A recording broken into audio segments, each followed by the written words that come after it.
Ground report सुबह 5 बजे मैंने ग्राउंड पर जाकर तैयार की है कि मोदी सरकार सिर्फ नाम बदल रही है या काम भी कर रही है। यह रिपोर्ट आप लोग ध्यान से देखिए।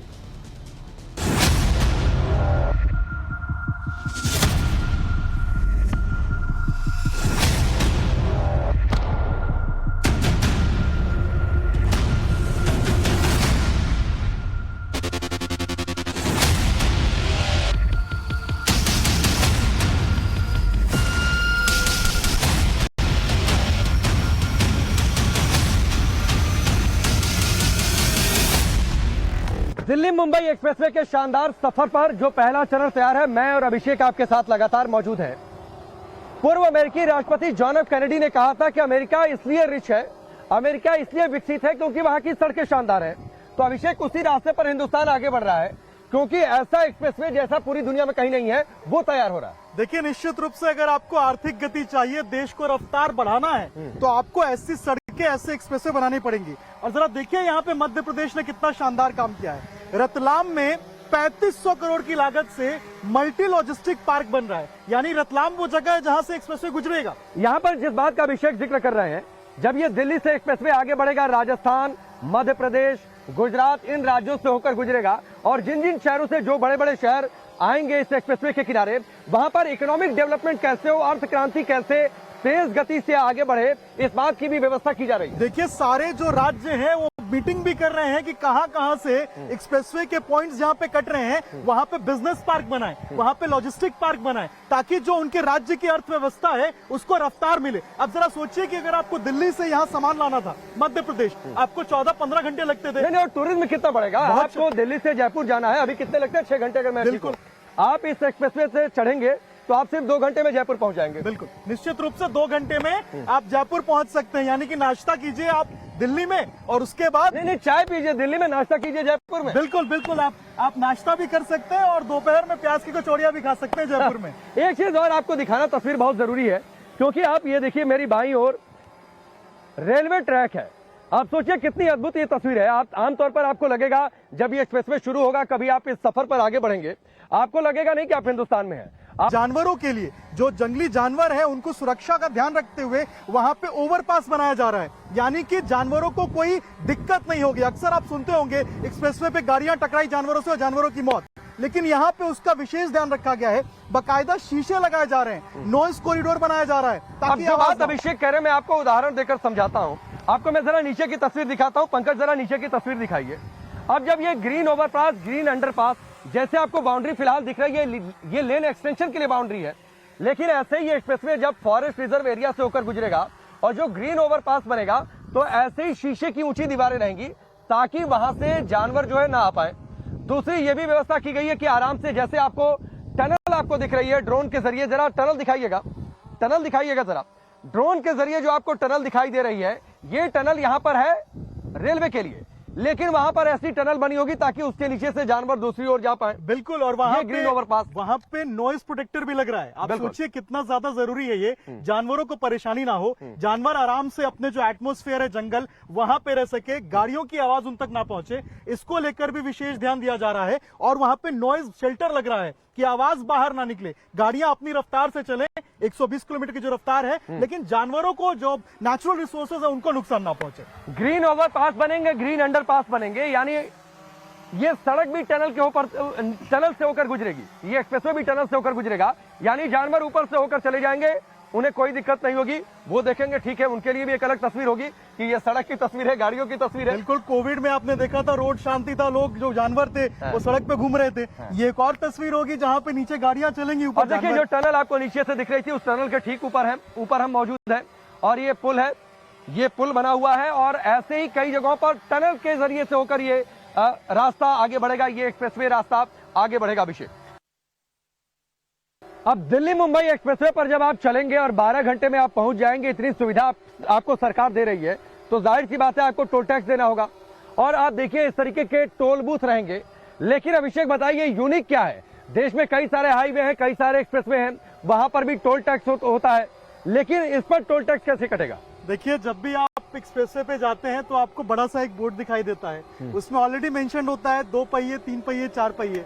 तो वहां पे आपको जो फिक्स्ड अमाउंट है वो देना होता है। इस रोड पे जब आप जाएंगे एक्सप्रेसवे पे, तो यहाँ पे आपको फिक्स अमाउंट नहीं देना है, जितने किलोमीटर की आप सफर करेंगे उतने किलोमीटर के आपको पैसे देने हैं। यानी कि जरा सोचिए आप कि अगर कोई 8-10 किलोमीटर तक सफर कर रहा है तो उसको मात्र 8 से 10 किलोमीटर तक के पैसे देने हैं।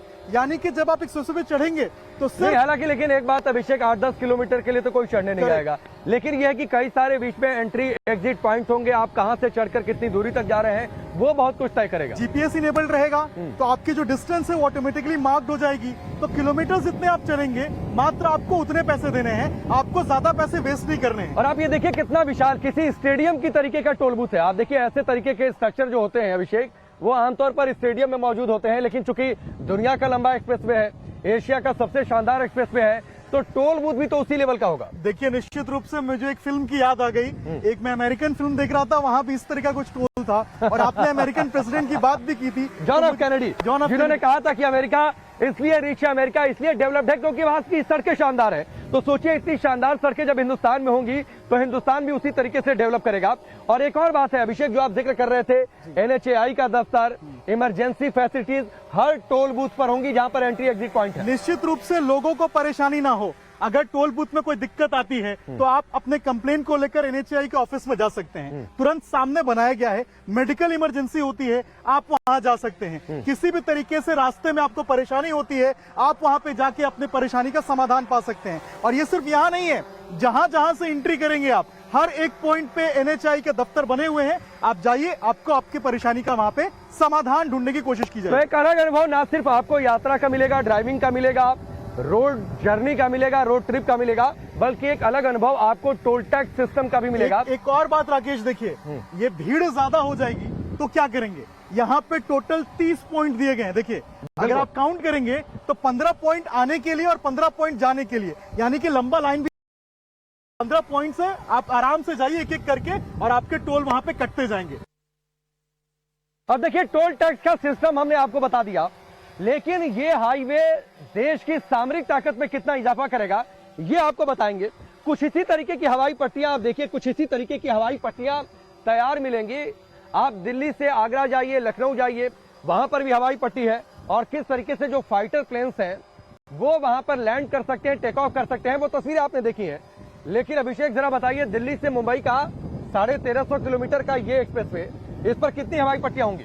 देखिए निश्चित रूप से सामरिक लिहाज से काफी ज्यादा अहम रहने वाला है। 55 स्पॉट्स ऐसे हैं इस पूरे एक्सप्रेसवे पे, आप मान लीजिए 55 स्पॉट्स 1355 किलोमीटर में जहां पे फाइटर जेट्स उतर सकते हैं। यानी कि अगर एक एक्सप्रेसवे और 55 हवाई पट्टियां, बिल्कुल 6-6 किलोमीटर का एक स्टेट, बिल्कुल। और अगर कभी भी इमरजेंसी के हालात आते हैं, कभी भी युद्ध की स्थिति आती है, तो यहाँ से सीधे वो फाइटर जेट उड़ेंगे और जाके हमारे जो भी पड़ोसी देश जो नौटंकी करेंगे, नुकसान करेंगे। अभी आप सोचिए हम लोग हरियाणा के किस जगह पर है? ये अलीपुर जगह, अलीपुर जगह है। यहाँ से जो सबसे नजदीक अंतर्राष्ट्रीय सीमा है वो मुझे लगता है जैसलमेर होगी। बिल्कुल जैसलमेर है। और अगर पाकिस्तान कोई हिमाकत करता यहाँ से है, दूरी कितनी है अभिषेक? ये मान लीजिए आप 400 से 450 किलोमीटर, मान लीजिए 500 मान लेते हैं। अब सोचिए राफेल की बातचीत है, मिराज है या फिर दूसरे कोई फाइटर जेट है, उसको यहाँ से टेक ऑफ करना है या लैंड करना है। अब मान लीजिए युद्ध की स्थिति है, एयरबेस पर जा नहीं सकते क्योंकि संवेदनशील हो जाता है। अब यहाँ से टेक ऑफ करते हैं 1 या 2 मिनट, 3 मिनट, बिल्कुल। और उसके बाद अगर कोई हिमाकत करता है तो भारत जवाब देने में माहिर है, हर बार। अब आप ये सोचिए मिनटों में यहाँ से फाइटर प्लेन टेक ऑफ करेगा और जाएगा उधर पाकिस्तान की सीमा पर, या फिर पाकिस्तान में बम गिराने की बात थी तो गिराएगा, अपना काम करके वापस आ जाएगा। और ऐसे 1-2 स्पॉट नहीं होंगे। इस पूरी हवाई पट्टी की अगर हम बातचीत करें, दिल्ली से मुंबई एक्सप्रेसवे 55 हवाई पट्टियां बनेंगी, 1-2 नहीं 55।